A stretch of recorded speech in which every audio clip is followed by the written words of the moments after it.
Ay, magandang hapon no mga boss. Alas 5 ng hapon mo rito. Medyo maaga tayo mga boss. Baka mamaya uulan eh. Pasensya na ako kayo ha. Medyo namamalat ako. Nagsasalabat nga ako eh. Magbigay lang ko tayo ng ano rito. Himayin natin tong dinadaldal ni Chavit, no? Oo. Alam niyo to si Chavit? Matindi to eh. Ha? Sa dami ng pera nito. Pero tingnan natin ang tibay niya ngayon, no? Wala ho siya, di kaya ano. Masyado matibay ito. Aamin siya sa kasalanan niya. Siya lusot eh. Yung tuturo niya, kulong eh. Kasi kaya ni Erap, di ba? Pagyan to. Ha?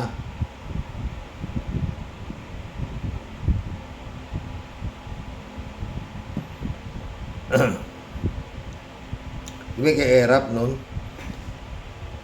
Ano to eh? Waiting Lord to si Chavit eh. Oo. Namin niya naman na ayun nga, waiting Lord siya.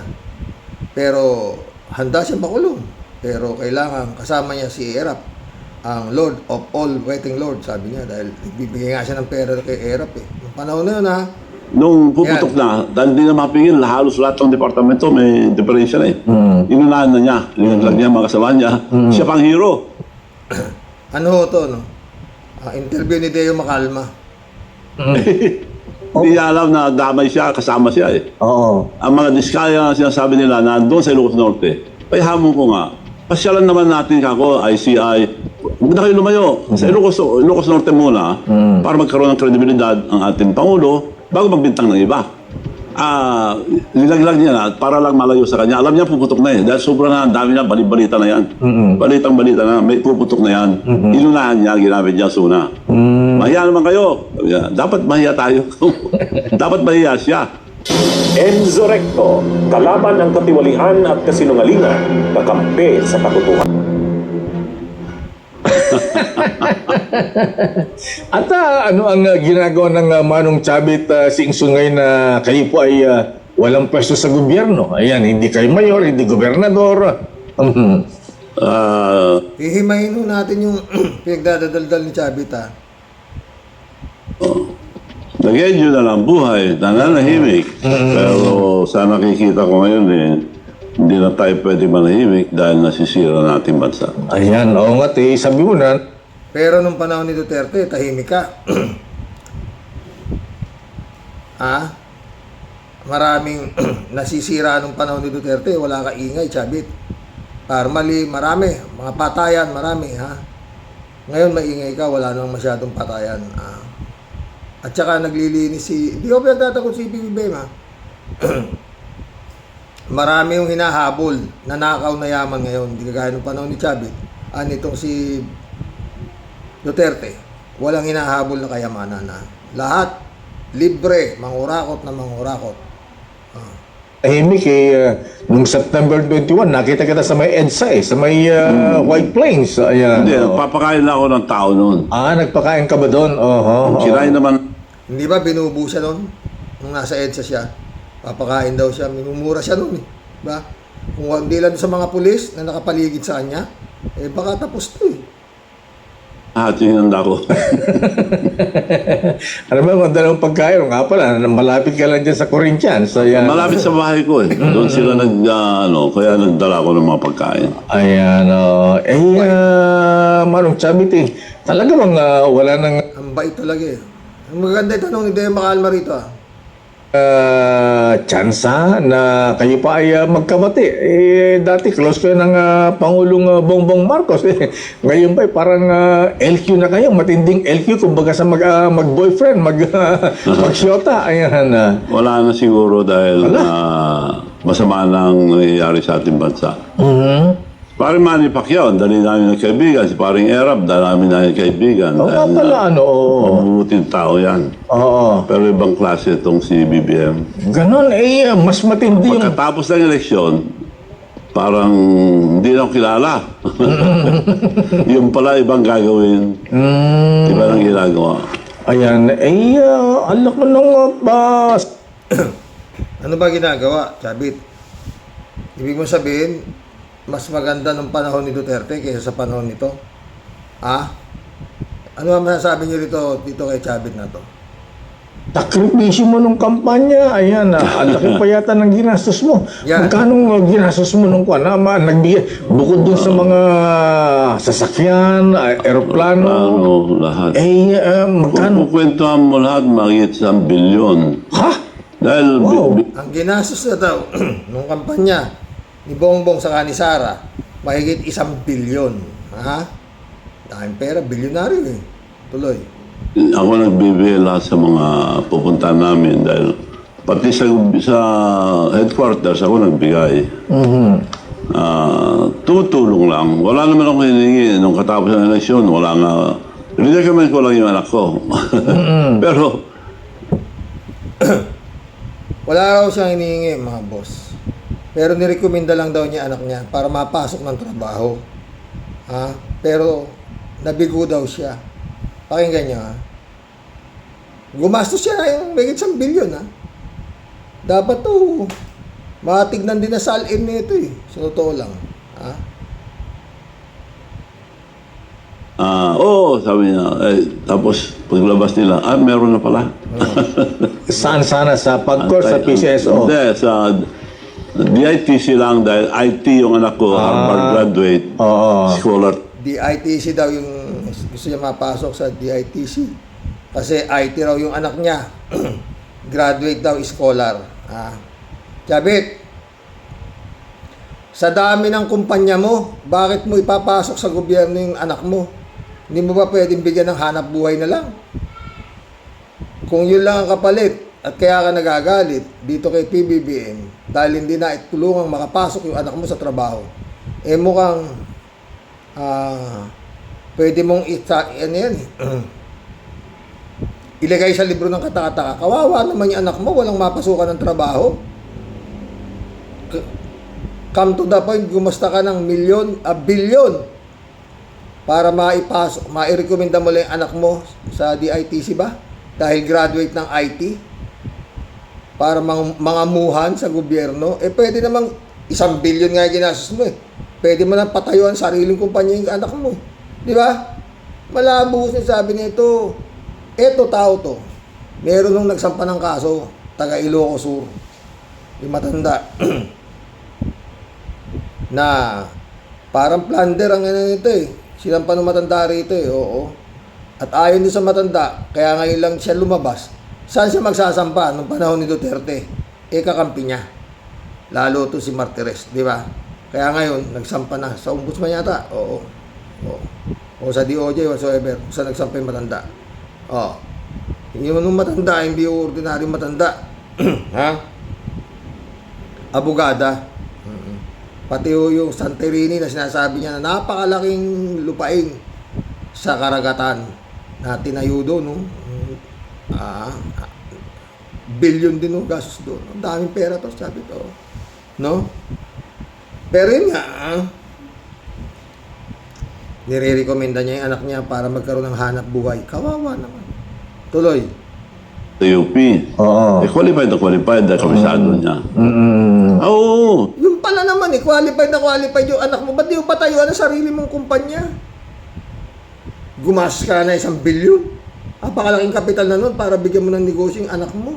At hindi, puta. Eto sabi niya doon sa nagsampa ng kaso sa kanya. Natatandaan niya mga boss. Kaya raw daw siya sinampahan ng kaso kasi hindi na raw siya nagbibigay. Ini-extort daw siya nung matandang babae. Extortionist ang tawag niya sa matandang babae. Putangin na. Ikaw ang hari ng Ilocos Sur. Babakalan ka na isang matandang babae, nagbibigay ka. Puta, ewan ko mga friend. Mukhang ano to, mga sasabi nito. Oo. Tanga na lang ang maniniwala rito, sa totoo lang. Ang daming tanga. Tuloy. Sabi niya, paglabas nila sa kwarto, meron na palang na-announce. Antay ka lang manong. Anyway, ayan, speaking of suporta sa kampanya, magkano ba? Mantakay mo, sabi, ay meron na palang nakapasok doon sa pinapalayan ng anak mo. Antay ka lang manong, sabi daw sa kanya. Tapos nag-antay raw siya ng 3 taon. Putang ina, kawawa ka naman, sabi, walang hanap buhay anak mo. Tangay na kalukuhan naman, sabi. Tuloy. Ayan ang campaign fund na idonate mo kay Pangulong Marcos nung kampanya. Well, hindi naman kasalanan yun. Binigyan ko ng 50 milyon. 50 million. 50 million lang. Pero ako rin gumagastos sa lahat ng lakad namin. Oo. Mantakin mo yun, 50 million lang daw binigay niya kay Marcos. Pagkatapos siya rin nagmagas sa lahat ng lakad nila. Tapos ngayon, nire-recommenda mo yung anak mo na IT, graduate ng IT. Tangin lang yan. Kayo ba mga ka-warrior, naniniwala ba kayo sa sinasabi na ito? Bilyonaryo to, tapos sarili mo anak, di mo bigyan ng trabaho, kaya-kaya mo bigyan ng kumpanya anak mo. Kaya kalukuhan ka naman, Chabi. At saka bawal pa ng kampanya noon dahil COVID. Nakiusap lang ako sa Duterte administration, binigyan naman ng permit. Malit lang. Puro mayors ang minimit namin. Regional mayors. So sabi niya, ang swerte ko, Manong, ikaw presidente ng Mayor's League. Nung tumakbo ako noon, wala ako siyang mayor, sabi niya. Talaga, oo. Teka, yung 50 million... Pero kalimutan na lahat. Yung 50 million na campaign fund na donation nyo, kasi ito o suma total na lahat ng mga... Hindi, isa lang yun. Kasi itong 50 million na... Oo, binigyan ko. Tulong ko yun. Tulong mo sa kanya. Hindi naman bawal yun dahil kampanya. Ayan. Wala kang utang na loob, PBBM. Bilyon ang ginasta niya, tapos nagbigay pa sa'yo ng campaign pa na 50 million. Di mo man lang naipasok ng trabaho yung kanyang anak. Kawawa naman. Tangin lang. Ano ba yan? Tuloy mo. Pero nakakatakot ang mga pinagdadaldal nito, ha? Pero kung susumahin, kasama na alam ko, nagpagamit ka rin ng bulletproof mong sasakyan na nakita ko sa... Aeroplano namin. 4 na aeroplanong gamit. So, Tangin. Tokay mo. Mga aeroplano namin, 4 yung gamit at saka mga bulletproof na sasakyan. Tapos, hindi ka pinagbigyan ni Bongbong na ipasok yung anak mo ng trabaho dahil graduate ng IT expert. Ay ako. Pero Chabit, sayang naman yung talino ng anak mo kung makikinabangan lang ng iba. Di sa kumpanya mo na, patayuan mo na ng kumpanya niya, bilyonaryo ka, tapos nag-apply ka. Oo. yun, talagang ganun ang buhay. Ang aga ko ti-apply. Pagdating namin minsan ako sumama sa Japan, bagong labas, iniinsulto na ako doon. Siyempre, nasaktan ako. Pero hindi pa rin ako nagtampo. Kaya bagong labas. Teka muna, wala ba nga ang dami yung mga kaibigan? Ayan, kayo ni dating Pangulong Erap, ang dami na magitan nung, kaya kayo nagkasundo. Oo. Ngayon ba wala ba naman magitan sa inyo ng Pangulong Marcos? Ibang ugali. Mukhang ibang isip eh. Kilala ang Pangulong Marcos na ang bait-bait nga daw, kaya dami nagsasamantala sa kanya. Bakit hindi kayo magkasundo naman? Ibang klase. Wala silang masabi dahil tumawag ako, hindi sumasagot, nagpano ko sa appointment secretary, sa personal secretary, ako bahala, lahat ng malapit, antay ka lang, Mano, antay ka lang. 3 taon ako palag-antay. Mantakin mo, PBBM, 3 taon nung pinag-antay ito, nire-recommend, pinapasok lang yung anak niya sa trabaho.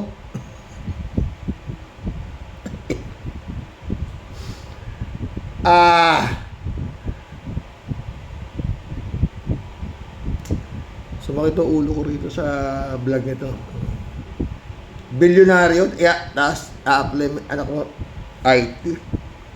Pwede yung patakbuhin ng congressman ni anak mo, di ba? Bakit trabaho? So, antay Marcos na ako. Dahil ang tagal mong pinag-antay-antay, so naging antay-Marcos. Kaya siya nag-antay Marcos. Kasi gumastos siya ng bilyon, tapos hindi mo lang natulungan yung kanyang anak na graduate na scholar daw. Para makapagtrabaho sa gobyerno. Kus ka na tuloy. Lalo ngayon, 2 years na lang, matatapos na ang kanyang term. Ayan. So, Well, sa palagay ko, hindi naman matatapos yan dahil sa karamihan na ng Yun ang mabigat. Palagay niya, hindi rin matatapos ni Bongbong. itong termino niya. Dahil sa dami na ng ano. Mabigat to yan. Oh.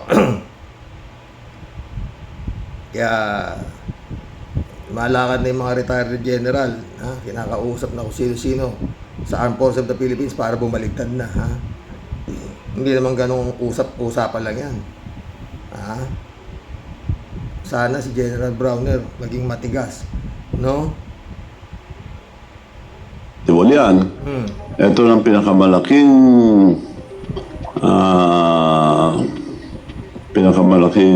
Kontrobersya, kalukuhan. At pagnanakaw ng kaban ng bayan. Parang plinano eh. Mula Parang yung ano, yung matandang nagsampasay ng kaso. Oh. Ha? Malaki rin yun. Oh, yung ano eh, gusto nung matanda eh, durugin yung Santorini na pinatayo niya eh dahil parang hindi legal yung pagkaka-acquire ng property. Oo. isa siya, 3 taon lang inumpisa na nila. At ang masama, nung puputok na, dahil di na mapigil, halos lahat ng departamento may differential eh. Inunahan na niya. Yun naman eh. Lahat ng departamento nung panahon ni Duterte, yun ang dinatnan ni Bongbong Marcos eh. Ha? Yun ang pilit niyang nililinis ngayon. Hindi ko nagtatanggol Oo. Tuloy natin. Yan mga kasama niya, siya pang hero. Hindi niya alam na damay siya, kasama siya. Alam mo, Chavit, maniniwala ako sa'yo. Kung si PBBM, kaparehas mo mag-isip. Magkaiba kayo eh. Or kung si PBBM, parehas nung amo mo, si Digong, na mag-isip. Ha? Galit ako sa droga. Pero ang nasa likod niya, sila Michael Yang, mga drug lord. Saywar, ha? Saywar. Ha? Magaling sa Saywar. Yung PBBM, hindi. Hindi. Hindi. Tuloy natin.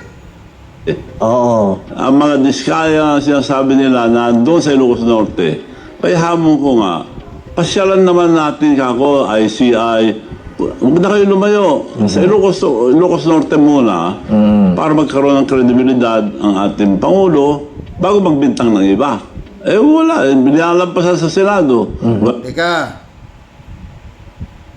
Yun nga ang Davao, hindi pa yata pinakikialaman eh. Ha? Doon na munini yung ano na yan eh. Yung diskaya na yan, di ba? Bakit Ilocos Norte ang inaano mo?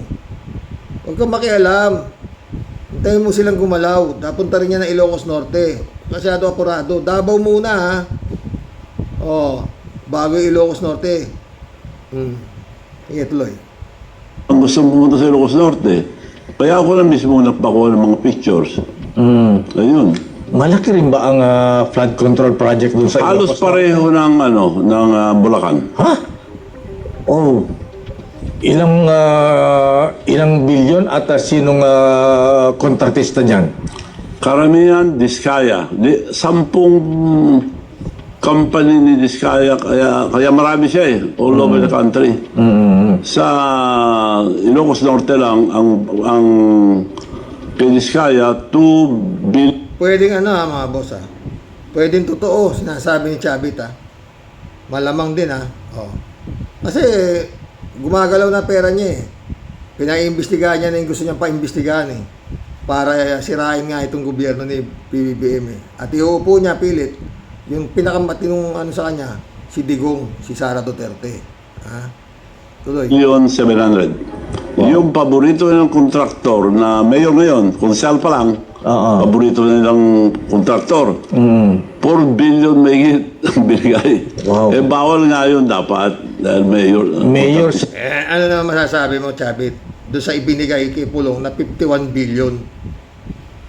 Yun ang dapat imbestigahan ng ICC. Asa na yun? Saan dinala yung 51 billion? Billion 4 billion na sinasabi mo, Chavit eh. Tapos kontratista ngayon. Hindi dapat disqualified dahil konsyal pa lang, kontratista na. Sinong Pero siya ang tinaas ang babae. Yan ang paborito ng kontraktor. Ano na masasabi mo sa pamilya na Bongo na paboritong kontraktor din nung administrasyon ni Duterte, Chavit? Ha? Nililigaw mo eh. Talagang tuturuan na sila, friend. Para maiupo niya si Sara Duterte. Pag naiupo nga naman niya, nagtagumpay yung gusto niya mangyari, puta, tipa-tipa na naman to, batang to. Sinong mayor yan? Mayor Alcid. Mayor Alcid. Ngayon, bagong mayor ngayon. Anong bayan? Lawag City. Lawag City. Sa syudad niya mismo. Taga Ilocos Norte ako, hindi ko narinig yung Mayor Alcid na yan. Kontratista. Kontratista. Oo. Ayan. Okay lang na kontratista kung maayos naman yung project. Ano yung mga project? Ghost project ba yan? Substandard? Substandard. Nakita ko na yung binigay sa Ilocos Norte, si nagbigay, si Diskaya. Yung Megapolitan, yun ang kampanya ng mayor. Solo niya yun, Megapolitan. So, wala siyang, hindi korporasyon yung solo niya. Hindi yata kasama doon. Governor yata dyan sa Ilocos Norte. Anak ni Amy Marcos Manotok. Sa 15 bilanggit ng Pangulong Marcos sa kanyang zona. Pero, ang Pangulong, teka muna, so kaninong project yan? Sinong congressman? Si... Well, dadalawa lang congressman doon, si Sandro at saka si Barba. Pinsan niya. Saan, anong district? Yung Pareho, District 1 and 2. first and second district. Ayan. Anyway, si Manang Amy, wala ba doon? Wala si Wala si Senator Amy. Manang Amy, wala ba? Wala. Kampi niya si Amy. Ito magaling na rin sabit Yan nga ang kawawa si Jaime, nadamay patuloy siya. Pero, Kawawa pa si Amy Marcos. Ay, nako, sabit. Chabit, sabi mo, ang laking kontrobersya. Pero, di ba ang Pangulong Marcos nga ang nagsiwalat dito sa mga kontrobersya, skandal sa flood control project? Bakit siya ang sisisihin ngayon? Yan. Nilaglag niya na para lang malayo sa kanya. Alam niya puputok na dahil sobrang ang dami na balita na yan. Balitang-balita na, may puputok na yan. Inunahan niya, ginamit niya suna. Mahiya naman kayo. Sabi niya, dapat mahiya tayo. Dapat mahiya siya. Dahil wala naman pagpipiestahan na flood control kundi yan inaprubahan Siya nag-approve. Yan ang sinasabi ko, di ba, mga Proy? Hindi tayo gagaling-galingan. Pero yun ang nangyari. Nung pinipirmahan ko yung mga budget na yan, marami na akong nagsasabi dito sa administrasyon ni PBBM na to, na sobra yan, garapalya, marami sinasabi. Pero,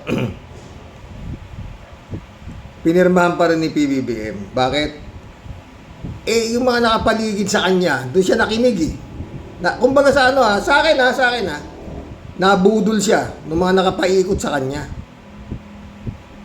Ewan ko sa inyo Kaya nung pinirmahan ni Bongbong yun, na-televise pa nung pinirmahan niya halos magtalunan yung mga nasa likod niya mga kongresista, senador, halos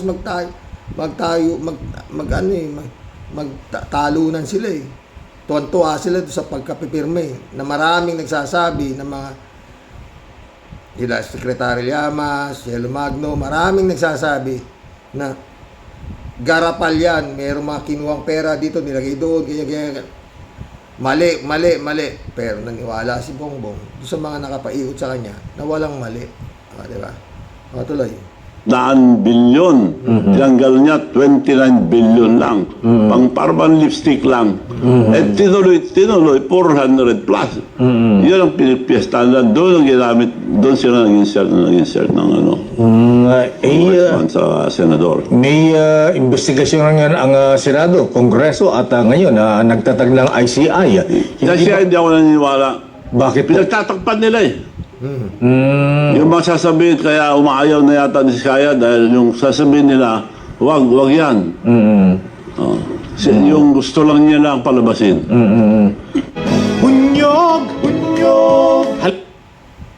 Ganyan na lang po tayo. Hirap na ako magsalita. Tignan ko kung isang topic pa tayo mamaya. Yun lang ang ano ko dyan. Marami sinasabi si Chavit. Ibig sabihin dito. Yung PBBM. Bakit? Parang sa daldal niya, siya pa ang napakinabangan. Tapos ngayon, samantalang, ipapasok lang niya yung kanyang pobreng anak na walang hanap buhay. Hindi pa natanggap sa trabaho. Ganun ba yun? Magkulab na tayo, Chavit. Ito ako makalat ha, bago tayo magkulab. Ayan na, Kibuloy, ipapadala na sa Amerika. On the request of the United States government for the extradition of Pastor Apollo C. Kibuloy is hereby granted. The motion on the request of the United States government for the extradition of Pastor Apollo C. Kibuloy is hereby granted. The motion on the request of the United States government for the extradition of Pastor Apollo C. Kibuloy is hereby granted. Pero ayon kay Atty. Enzo, matagal pa ho yan dahil nga, dadaan pa raw sa korte, ganito. Hindi, pero, kung baga sa lusot na sa Kongreso, di ba? Granted na eh. Yun lang hintayin natin. Ni Kibuloy. Pero granted na sa Kongreso, bahala na kung saan paabot yan. Di ba? Pero yun nga, lahat may katapusan di ba mga boss? Lahat may katapusan. No? Yung kayamanan ni Kibuloy, wala siyang pinakinabangan, maski na piso. Pero okay, Kibuloy, payag ka na Kibuloy, mas maganda sa Amerika. Ganda kaysa nandiyan ka sa kulungan mo dyan. Baka mas maganda ang doon. Pero anyway, kung nandito ka, mas alagang-alaga ka nga rito, di ba? Sa dami ng alaga sa'yo. Si Kimo lang, di ka pababayaan ni Kimo, parati kang padadala ng hamburger, ha? Magkulam na tayo. Malat talaga ako. Friend. Nagsasalabat ako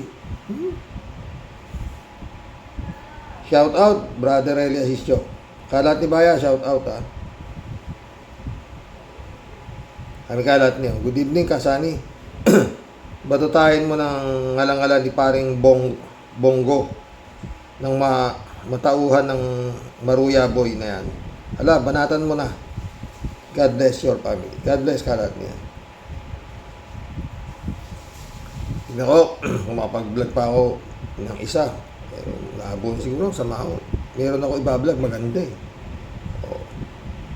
Matatapos itong mga magnanakaw na ito ng napakadali kung matutuloy yung plano, Pero subukan ko Shelly J. Zero. Loko-loko talaga yan si Mr. Maruya na yan. Kala niya paniniwalaan siya ng taong bayan. Davao Mafia tapos ganyan lang ang halaga ng salin.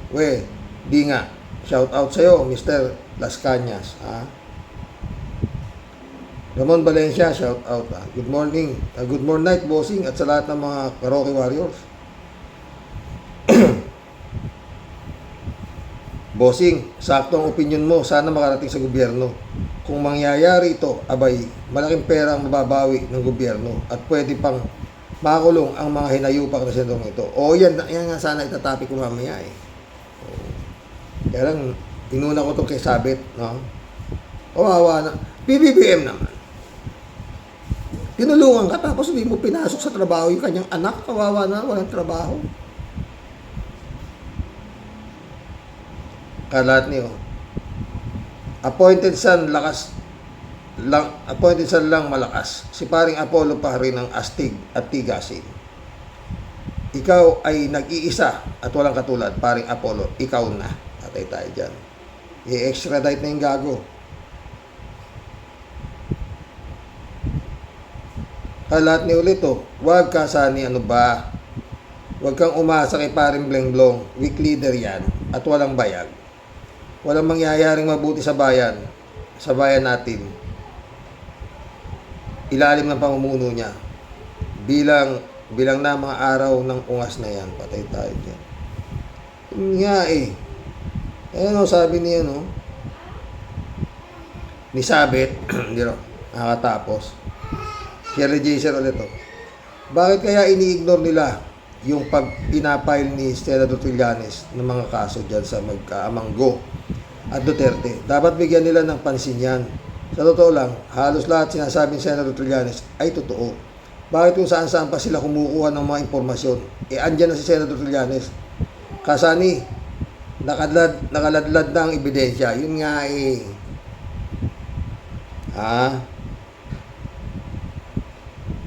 Elizabeth Iscare. Bilang malat ako mga po. Good evening, Sir Rox. Kahit sinong ordinaryong tao, pang nakita ang mga ari-arian ng mga senador na yan, nilolokot na tayo ng mga ito. Lalo na sa mga bahay pa lang at mga suot-suot nilang mga alahas. Wow, baby lang ang naniniwala dito sa mga kawatang politiko na to. Grabe ang kakapal ng mga mukha. Dapat kasuhan na nila agad ang mga ito. Ikulong agad. Kakagigil talaga. Ito, yan. Ha?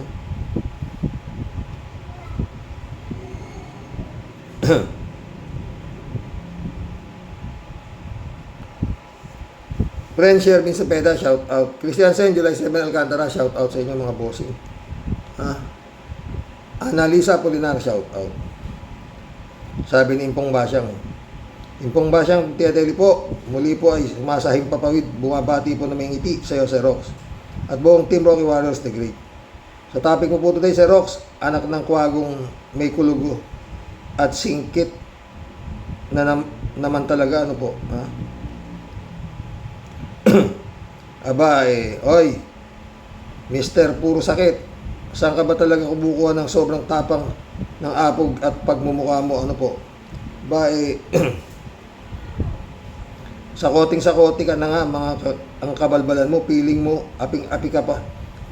Nyan, sa lagay na yan, ha? O naman, tingnan mo si Sabit. Aping-api rin, kaya nag-ano na raw siya. Nag-antay Marcos na siya dahil naaapi siya ni Bongbong Marcos. Aba talagang nakakadugo ka ng utak, nahalimaw ka, no? Bilyon-bilyon ang nakakamal mo. Kasama mong buong barangay ng pamilya mo, tas sasabihin mo, di mo sila kinukonsinti, nayawa ka. Dinaig mo pa. Dinaig mo pa nga ang pamilyang Dismaya. Puro high-tech ang top of the line ng mga gamit mo. Puro bulletproof ang sasakyan mo. Meron ka pang 4th floor na bahay at mansyon sa Alabang. Tas parang gusto mong sabihin ngayon, napakabait mo, wala kang kinalaman sa mga anomalya. Wow, di ikaw na.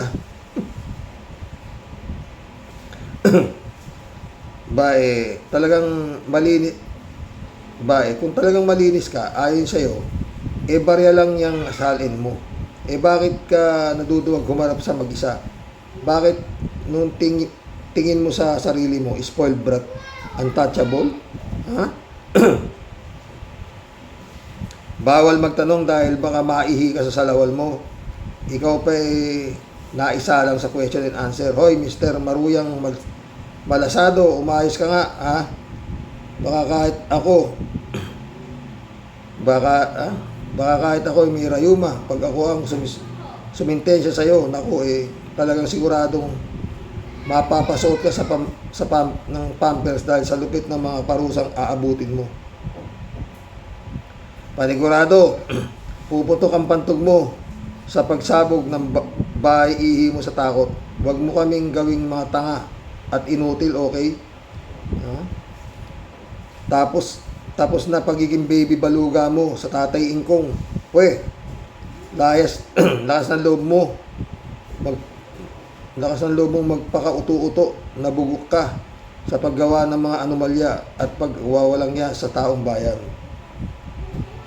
Tapos ngayon, parang kang pinipit-pit na luya sa takot. Kung bakit naman tong ating si Muning, bakit papatay-patay sa paghambalo sa inyo? Bakit hanggang ngayon, pakalat-kalat kayo dyan sa Senado? Malapit na, Tia Deli, malapit na.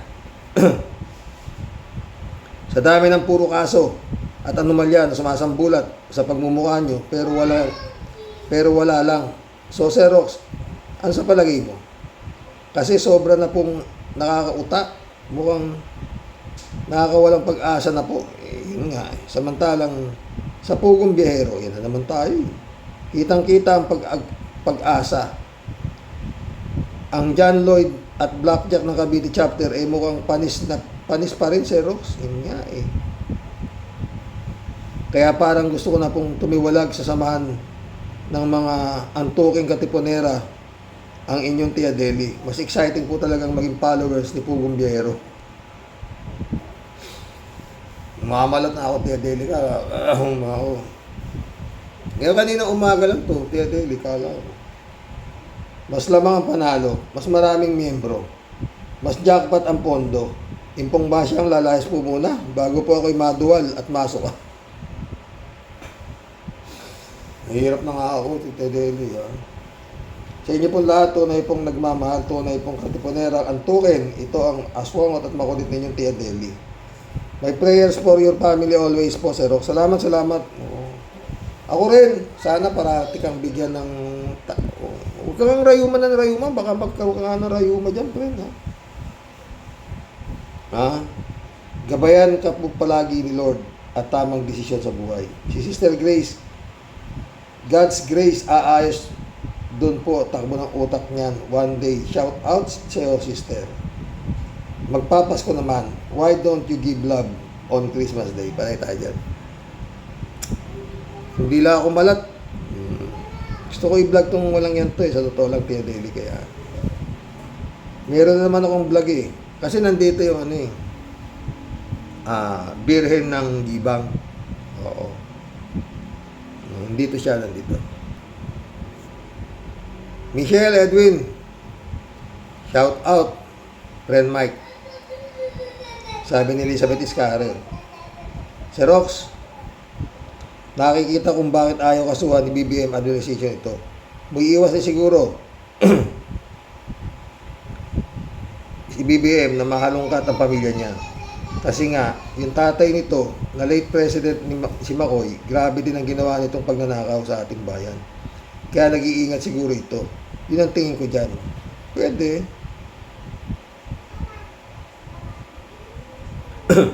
Sumagot si David, Totoo po yan, ka-warriors. Sa tingin ko din po, pakitang tao lang ang mga ginagawa ni BBM para lang mawala ang unrest ng mga tao at manatili siya sa pwesto hanggang matapos ang termino niya. Malamang sa alamang ay mangingibang bansa na yan pagkatapos ng termino niya.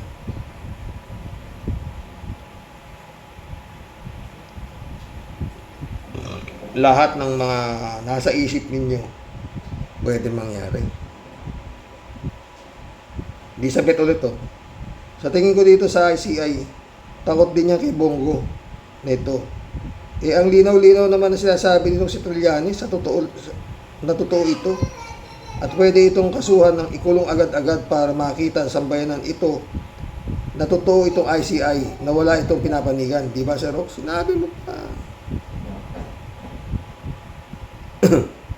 David Alin Mendoza ulit Good evening po, Karox.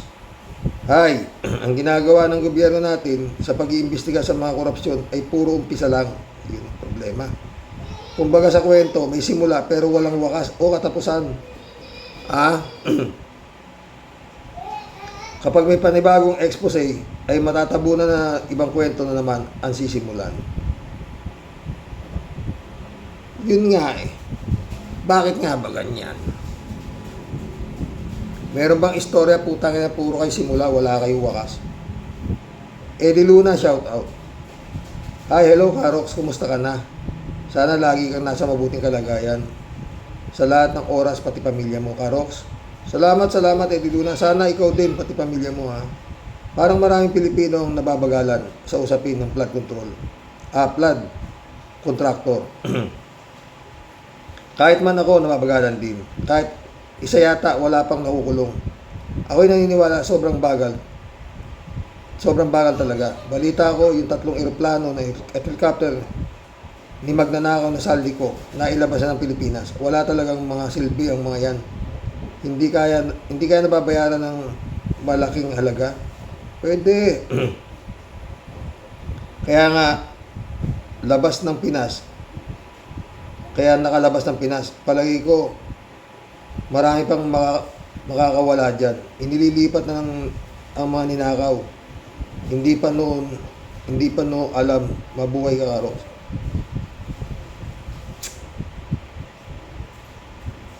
Ay, nako. Ang problema nun, baka yung mga naitakas na yun, putangin na, baka may laman pang mga kahong-kahong na kwarta yun. Ba? Bukas magandang vlog ko tungkol dyan sa paano ma-recover yung mga madaling-madali, sasabi, yung mga ninakaw na yan. Yun din ang topic ko kagapon, di ba? Baka yun ang mangyari. David Ali Mendoza ulit. Karoks, kapag nakabalik ang mga dutae, malamang tutuhanin ni Sayat ang mga banta niya kay BBM. Napupugutan niya ng ulo at papahukay ang tatay. Tatapos sa SPBC o kaya naman iuhulog sa bunganga ng Bulkang Taal.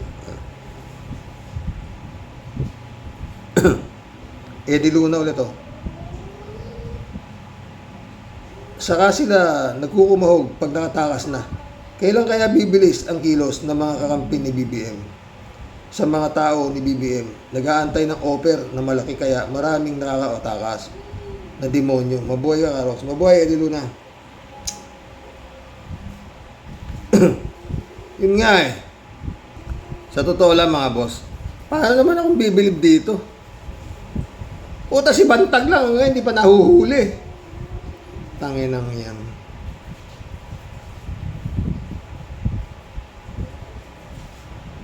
Eddie Luna ulit Mundo Cheng, shout out my friend. Jan Dimango,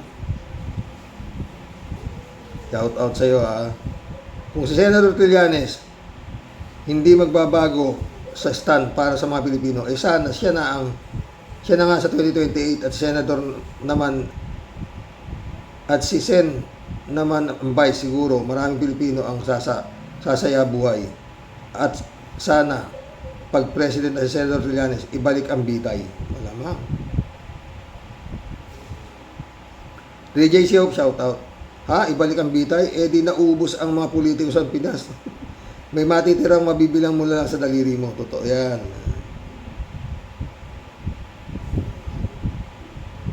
David ulit Karoks, bakit nga po ba ayaw ni Bongo na mag-appear sa investigasyon ng ICI? Kailangan pa ni si Bato at Amy, haba na baba, nakasama niya. Alam naman ng ating lahat na mukha siyang mongoloid at nagtatrabaho silang para sa mga Duterte. Nga. Inong yun. Kaya ito,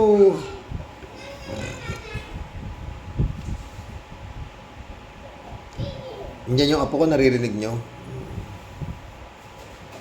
Eddie Luna ulit Yang baliw na si Sara, may mga nagpapayo dyan na dapat niyang gawin. Yung mga kasamahan nila na kriminal, isa na rin sa nag-uutos na ibang pakulo. Si Sarang baliw yang si Bantag, yan dapat sinasagasaan na yan ng truck. Mayabang lang ang Bantag, mayabang lang yan si Bantang, pero pag mano-mano at nakahanap ng katapat ang hayop na yan, sigurado tanggal ang kanyang kayabangan. Ang masasabi ko lang, hoy, Bantag, na mayabang kang kupal ka. Tangina mo, Bantag, tauhan ka lang ng mga demonyo.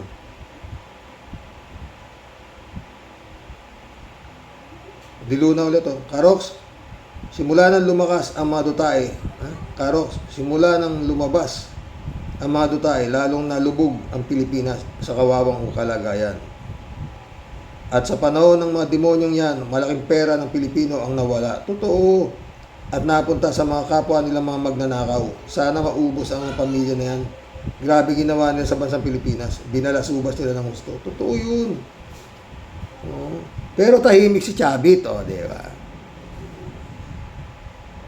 Porping Peña, shout out. Shout out, idol. Simple lang ang susunod na eleksyon. Huwag nang patakbuhin lahat. May kaso ng katiwalian kasama na si Sara Cot. BBM, nasa iyo ang bola. Tigasan mo ang sarili mo. Sa amin AJ, shout out. Karox, dapat bawat Pilipino makatanggap ng $3,200 sa pamilya bawat buwan, pero ninanakaw lang ng mga politiko ang yaman ng Pilipinas. Totoo yung tinatanggap ko dito sa government US bawat buwan. Balik kaya ako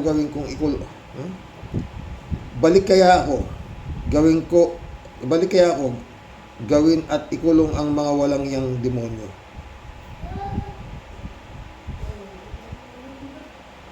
Rodelia Alpiloro. Hello po, Sir Rox. Sa mga kabosing, akala ni Bonggago, maloloko pa niya ang mga kasinungalingan niya. Lalo lang siyang pinagdududahan sa kasinungalingan niya. Ala na, sir, masahol pa siya sa amon niyang sitigong nyo. At least si Duterte ning umamin siya. Kaya asa kulungan siya ngayon. Nagpakalunod sa pagnanakaw sa pera ng taong bayan. Dapat lang matapos na ang kasamaan ng mga yan. Mga taong hayok sa kaban ng bayan. TY sir, ingat po tayo. God bless. God bless, Rodelia. Librado Ludovico. Blessed Saturday morning, Karox and all warriors watching from Edmonton, Alberta, Canada. God bless po, stay safe and healthy. Huwag mo pong tigilan, Senator Trillanes, ang hayop na Bonggago, Estego. Hanggang matodas ang mga hinayupak na salot ng bansa. Loisel, shout out. Mr. Sa totoo, Bongoloid ang dumidikta kay Digong nyo dahil pag-iisip niya sabog na dahil sa fentanyl at demensya. Kawawang Pinas. Totoo yan. 3J Show po. Xerox, payag ako kung si Trillanes ang magiging leader ng bansa. Sa palagay ko, disciplinarian siya na may puso. Ako din. Hindi ubra sa kanya ang mga pasaway. Magiging maigi ang ating bansa. May pagka-stricto pero may pag-unlad ang bansa kung si Trillanes ang leader. Go ako dyan. Pares tayo. Tukayo ko kaya yan. Sani Trillanes. Ako naman si Sani Expectation. DJ Show po nito. Sir, si Trillanes, ang taong hindi mo basta-basta magugulpi di gulat kasi siya ay may prinsipyo. PM here yan, friend. Si Bato lang naman tsaka yung mga retired general ni Duterte ang nagulantang niya, pero dahil sa salapi, may takot sa Diyos at may pagpapahalaga sa buhay ng tao. May katarungan kung siya ang mamumuno. Pero siguradong maninibago ng bonggang-bongga ang ating bansa kung siya ang maging leader kasi our government will turn 180 degrees. Totoo yun. Ang problema at AJ Show, mayor nga lang, di pa nanalo eh. Bakit? Ganun ang pera lang ang eclipse yun eh. AJ Show po nito. Sir Rox, yung sali na yan, may pakinabang din tayo dyan kahit na puro fake ang mga diniklara nila kasi sabi mo nga, kung 18 million lang ang asset liabilities ni Quezon, then kung iimbestigahan siya at mapatunayang higit pa sa 18 million, di sa gobyerno na yung sobra. O yun nga, yun yung topic natin bukas, Tiritation. Yan din ang sabi ni Trillanes, kaya wala ring lusot nitong mga hunghang na sinunod ito. Yun nga. Mga tanga eh. Pero baka hindi naabot doon. Dahil nga sa sinabi ni Shabit na baka itong katapusan ng Nobyembre, by hook or by crook, magulo to. Sana mali ako na naman. 3J Show po nito. Tama si Trillanes. Wala nang backer itong si Bongo. Nakakulong na si Digong. Kaya nga di nyo ba nahalata since nakakulong si Gongs D. Loki na si Bongo. Takot masagi siya ng gobyerno at malagay siya sa hot seat tulad ngayon. Ni minsan, di niya dinalaw si Gong Di sa kulungan. Di ba? 3JC ulit to. Xerox, sabi ko naman sa iyo, kung naiisip natin na kapag nakabalik ang mga dutay sa Malacanang, tiyak ang buong pamilya ng Marcos ay mabubuhay sa mapa ng Pilipinas. Ni aso pusa nilang alaga, maski mga ipis sa bahay ng mga Marcos, tigok. As in, tigok lahat-lahat yan. Kaya hindi naman papayag si BBM dyan.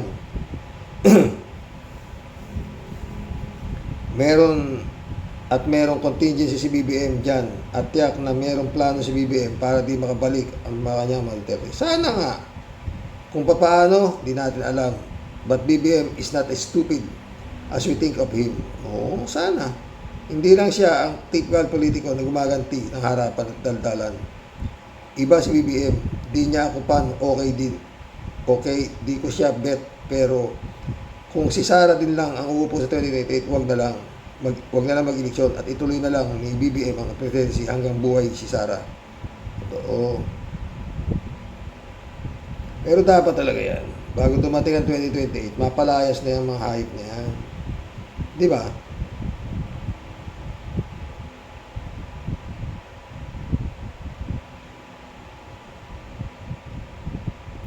Marilu Lebron, shout out. Marilu Pabianak, shout out Pastor Jun Lagon, my friend, shout out.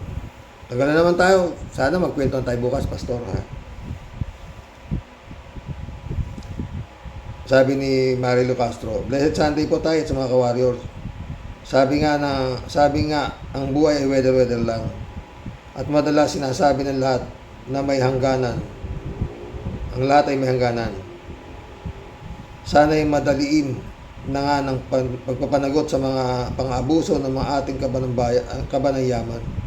Lahat sila ay ginawang normal ang pagnanakaw na magkukubli sa maggarang kausutan, parang magmukhang kagalang-galang. Totoo yan, my friend, ha? Friend Dolor Garcia, shout out. Amy Bingson. Ay, hanggang dito lang po. Oo, mission accomplished mga boss. Oo, maski namamalat ako. Sa labat ang katapat mo, ha? Sana bukas okay na, no, mga friend? Ay, buhay.